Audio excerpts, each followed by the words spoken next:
What if the reason growing your practice feels so hard isn't effort or discipline, but that you're fixing the wrong problem? If your practice is doing well but feels harder than it should, nothing is wrong with you. I see it all the time with business owners. They're working harder. They may even be seeing revenue growth, but their energy and love for the business start to wane. It's because everything still runs through you. You're still the one making the key decisions, fixing the breakdowns, carrying the pressure. And somewhere in the background, there's a quiet question you don't ask out loud.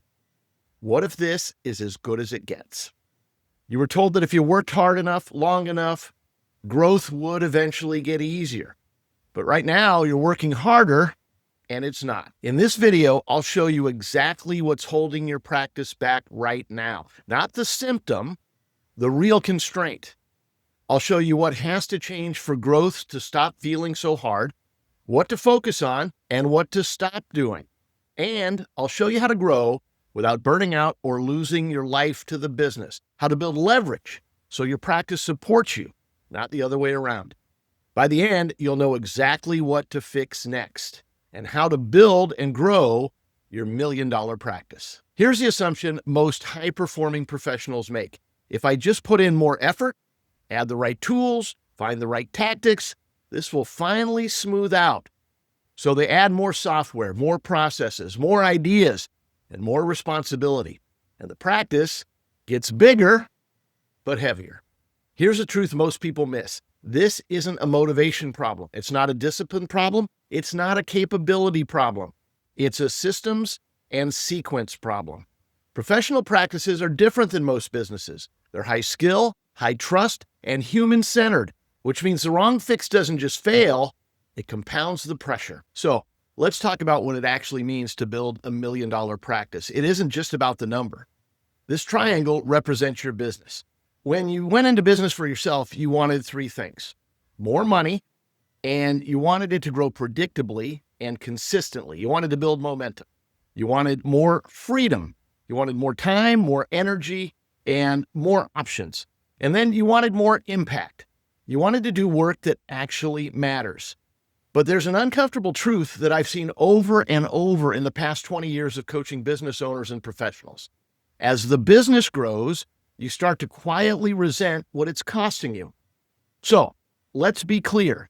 If growth costs you more than the life you imagined, it's not success. What you really want is a practice that provides you the money you desire, but is built for impact and freedom. When a practice plateaus, it's usually not because it's broken. It's because issues have been misdiagnosed. It's like going to a doctor for pain in your back and being treated for the flu. The treatment isn't the problem. The diagnosis is. Almost every stuck practice I see is constrained by one of three things. Constraint number one is stalled growth. Leads are inconsistent, sales don't compound, revenue feels unstable. You're busy, but you don't feel any momentum. Constraint number two is the execution bottleneck. Everything routes back to you. Decisions, quality control, progress. You don't realize it at first, but you've quietly become the limiter to your business. And constraint number three is business by Band-Aid. More tools, more complexity, more noise. Yet somehow, everything still feels heavy and hard. Again, most businesses aren't broken, they're misdiagnosed. Here's why this matters more than most people realize. When a practice is misdiagnosed, it doesn't fail all at once. It keeps working. Revenues hold for a while. Clients stay for a while. From the outside, it looks fine. But underneath, the cost compounds. Because when you treat the wrong problem, you don't just stand still. You don't even necessarily move backwards. You drift. The business slowly becomes more dependent on you. Not because you want it that way, but because of the structure you've created. It requires it. You compensate with longer hours, with more mental load, with constant context switching. And the dangerous part? It becomes normal. Over time, growth gets harder instead of easier. Energy declines faster than your ambition grows. And burnout doesn't just show up as collapse. It shows up as resentment. That's not the future you intended to build. In a moment, I'm going to show you how to diagnose exactly what's really holding your practice back. Because here's the upside. When you diagnose the right problem, everything changes. The first thing you get is clarity. You stop guessing. You stop chasing fixes. You know what matters right now and what doesn't. That clarity creates momentum. Progress starts stacking. The second benefit is leverage. Instead of compensating for problems, you start fixing constraints. Decisions get simpler, delegation gets easier, and the business starts working with you instead of against you. And then something subtle but powerful happens. You get space, not just time, mental space, and you create more margin. You're no longer carrying everything in your head. You're no longer the only path forward, and you make more money. That's when growth starts supporting your life. This is where the shift happens. I call it the $1 million practice system, and it's built on a simple truth. You don't grow by doing more. You grow by fixing leverage points. The system has 3 parts. The first is to build momentum. I was working with a client named Dan. Dan's a committed business owner, smart, capable, responsible. He had a good business, but momentum had slowed. Not because he wasn't working hard enough, but because he was trying to move too many things forward at the same time. Too many priorities, too many parallel objectives. He wasn't confused, he was diffused. The shift wasn't working harder, it was narrowing his focus.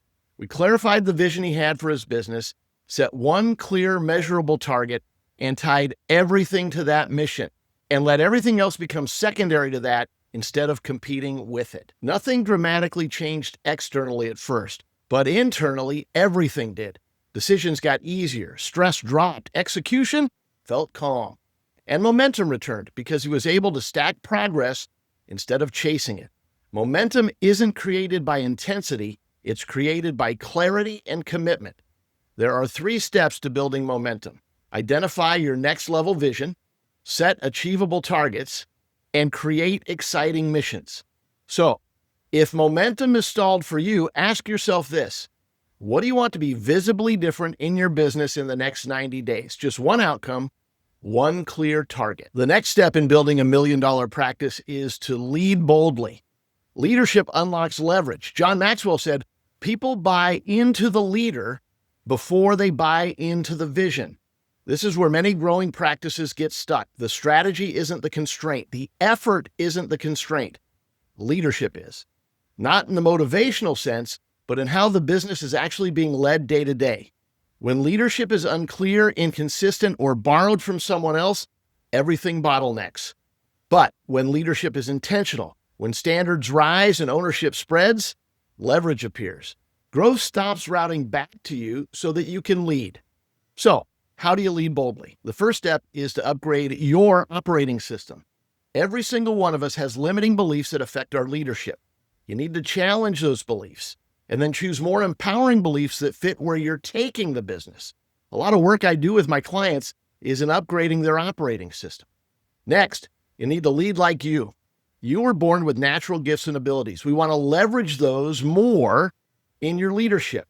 When I'm working with my clients, we use psychographic assessments to ensure that you're using your strengths and not borrowing others. And finally, you need to raise the standard, first for yourself and then for your team. People will rise to expectations you have for them if you have a process in place to allow that to happen. Here's one thing you can do right now to help yourself lead boldly. Identify one leadership habit you've adopted that doesn't actually fit and replace it with a leadership approach that feels more natural to you and more sustainable. Leading like you scales better than leading like someone else. And the last step in building your $1 million practice is to simplify your operations. When Steve Jobs returned to Apple in 1997, the company was on the verge of collapse. He didn't start to turn them around by innovating, he simplified. Apple had dozens of products. Jobs cut that down to 4 core products. Everything else, gone. That focus created clarity. That clarity created speed. And that speed saved the company. Apple didn't win by doing more. It won by doing less better. The same is true in growing your practice. Complexity steals energy. Simplicity restores it. So, how do you simplify your operations? The first step is to work in short cycles. Too many business owners work in annual or quarterly timeframes. That's too long. 6 to 8 week cycles work better. Long enough to get things done, short enough to keep momentum and to iterate. Next, Focus on impact over effort. This relates to the 80-20 rule. A few of the actions you take get real results. The others typically just add complexity and slow things down. And finally, refine and scale. Not everything you do is going to work or work the way you thought it would. You need to frequently adjust and then double down on what's working.